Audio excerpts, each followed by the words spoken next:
Let's talk about tariffs. Trump's tariff plan. How is that going to impact the economy? Okay, the proposed tariff will be an active economic terrorism on others, but the true thing is the costs are going to get passed on to the customer. Mm-hmm. For sure. And when I keep telling you guys, you have to make more money. We saw this Thanksgiving. Hope everyone had a great Thanksgiving. But like the cost of goods are going up, cost of food is going up. If we begin in these tariff wars, which is a good idea on paper, but if we tax or tariff China and Mexico, and then they begin to do that on us, the companies aren't going to pay the differential. We are. All the costs are going to get passed on to us. And while inflation is going up, while opportunity is going down, while the job market is softening, it's not good. So hopefully they find another resolution, because overall, I don't think, given the timing of it, even though the stock market is doing well, the economy is not doing as well in aggregate. So I hope this doesn't happen, and I hope they come up with another plan. But what do you guys think? It's interesting. He brought up Thanksgiving. Shout out to G. And we were having a conversation. He was like, you know what the number one search thing on Google was during the past 4 days? What's up? What is a tariff? So, interesting. Yeah, most people didn't know what it was, right? And so, like, simple terms, it's a tax. But yeah, I agree with you. Like, there's negative impacts of it, right? The retaliation. Even we saw Trudeau, who was the Prime Minister of Canada, meet with Trump over the holiday weekend. It doesn't help, right? When you from a standpoint of, yes, you can raise tariffs on these countries, but when we're getting the products, and I know we always talk about the price of eggs and the price of gas, that's going to be passed to you. So you're going to be paying that. So you can say, yeah, we're for the tariffs, but at the end, you're going to be paying for it, because they're going to say, I'm not incurring that cost. We're going to have to charge you more for it. So it's going to negatively affect you. The one thing that it does help is that potentially domestic manufacturers could see an increase, right? So if we're not looking anymore to say, hey, we're going to get this from Canada, or we're not going to Mexico or China, I don't even know if we even know how to do that, but if we don't, then domestic partners can benefit from that. This is the thing that is interesting. This is in the Wall Street Journal yesterday. If we start raising tariffs on countries are going to look at ways to figure out how to create strategy so they don't need us. So the article was based around what Russia has done in Ukraine and all the tariffs that were and sanctions that were put on them, and how they were able to maneuver and still function with that. They were saying, let's watch what China does, because China's watching how Russia has handled the sanctions, has handled the tariffs, because potentially, and we talked about it, and hopefully it doesn't happen, but Taiwan is still on the chessboard. On the chessboard. And if they're looking at an invasion potentially, and the punishment is going to be sanctions and tariffs, well, how do we maneuver? Well, they've watched somebody just do it. Somebody that they're really close with. They've done it. So we got to be careful with this when we're talking about tariffs and retaliation, because it has deeper impact. All right, Trump's crazy, but he's not stupid.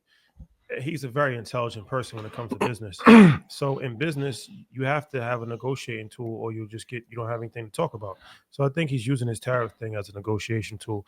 He knows that he's not going to implement 100% tariff on China, but it is good to have it over their heads as a threat, because now you can actually come to the table and have some bargaining chips. You got to have bargaining chips in this world. If you don't have anything to bargain with, you're just going to be up for whatever shit they give you.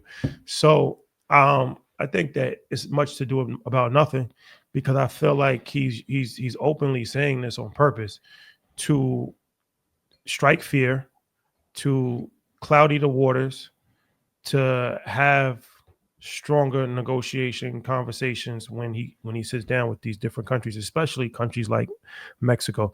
China is going to be difficult because they have a lot more leverage on their side. Absolutely.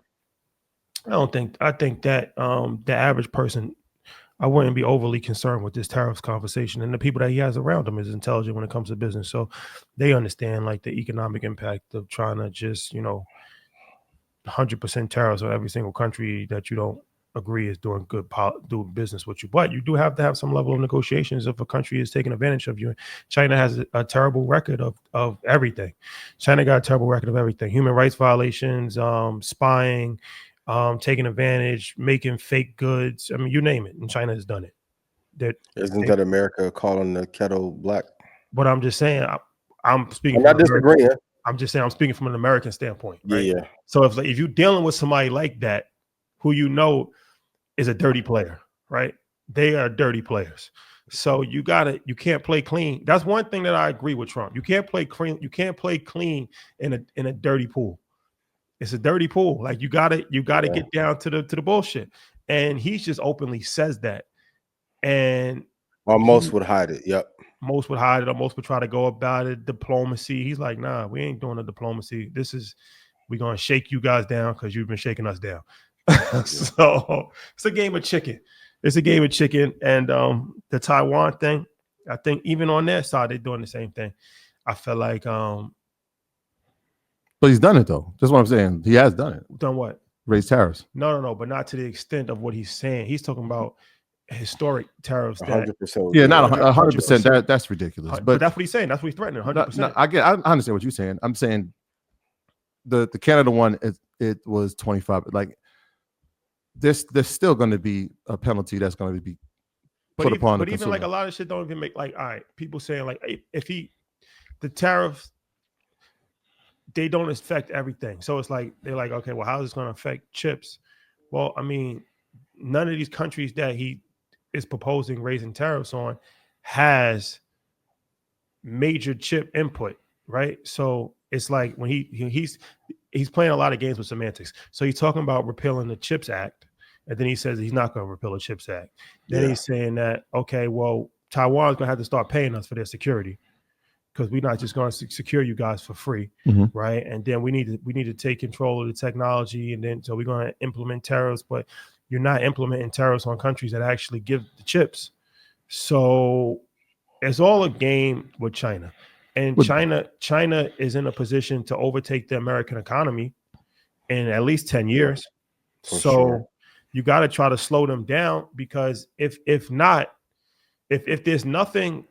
no regulation or no like hardball pause that's being played with China, then they're going to be the most dominant country in the world, and the yen is going to be the world reserve. Like J Pao Cheng, whatever his name is, I forgot, but he's trying to make the yen the world's reserve currency. Right now, the dollar, the dollar is the reserve currency of the world. So it's like, as America, it would be in our best interest to keep the dollar as the reserve currency. So Trump, he's saying a lot of shit right now. That's one of the things he's saying as well. Yeah, for sure. He told BRICS, like, if you guys try this, but like I said, you have to do that. You got to do that. I'm not mad. I understand. I understand that point of it. I'm just yes. And I'm not a Trumper, by the way, but I'm being objective. I'm being fair. No, it's fair. I'm being fair. You got to. You can't just get pushed around. This is true, and people have told us this in conversations a little bit more candid than that. But yes, I like the way you just polished that up. But you're right. I'm just saying that it happened, and so what could be the result if it continues to happen, right? Because like, yes, the key for especially the CHIPS Act is like, build infrastructure here so we don't have to get imports. And China might not be TSM, but there'll be something in the supply chain that gets disrupted that throws that supply chain off. And that's why even Intel today, right, what we saw with the CEO, I'm like, they're gonna keep this thing alive. They have to keep it alive. Yes. It's just a matter of, they have to keep that alive. It'll be interesting to see exactly how much of a percentage if these tariffs get put in place. I'll be watching that carefully. But even like bringing jobs back to America, it's not going to happen. They just had a thing on 60 Minutes about how all these tech companies are hiring workers in Kenya because it's cheap labor, and they causing them ridiculous mental health issues and all kinds of stuff because they're actually training the AI, and they got to watch hours of pornography, hours of people getting their heads cut off, and it's $2 an hour. I think $2 an hour. They got to perform tasks within seconds, and ridiculous. all of these top companies are operating these. So it's a complicated situation. And you said the country, they're not bringing the jobs. The jobs are not coming back to America. It goes back to the first thing we said. Well, why is Meta building around that continent? Why are they going to America's cooked, yo? America's done. Even this whole Drake, how much you get paid over here versus this, the fudging of the numbers in tech streaming wars is insane. Reaching UNG, don't worry. But if we're going to be honest, America, when we shipped all those jobs to India in the 80s and 70s and built up their middle class, that was the start of the fall. Then we can't tax another country because we are trying to save our currency. Like if we really wanted the currency to stay dominant, we wouldn't have repatriated or unpatriated those jobs from America to other countries. And then not hire black people for 40 fucking years. For the few MAGA of you who are here, like this is not a race issue, da da da. Clearly it is, because if the cheaper laborers in other countries with black and brown people, that then becomes a race and economic issue.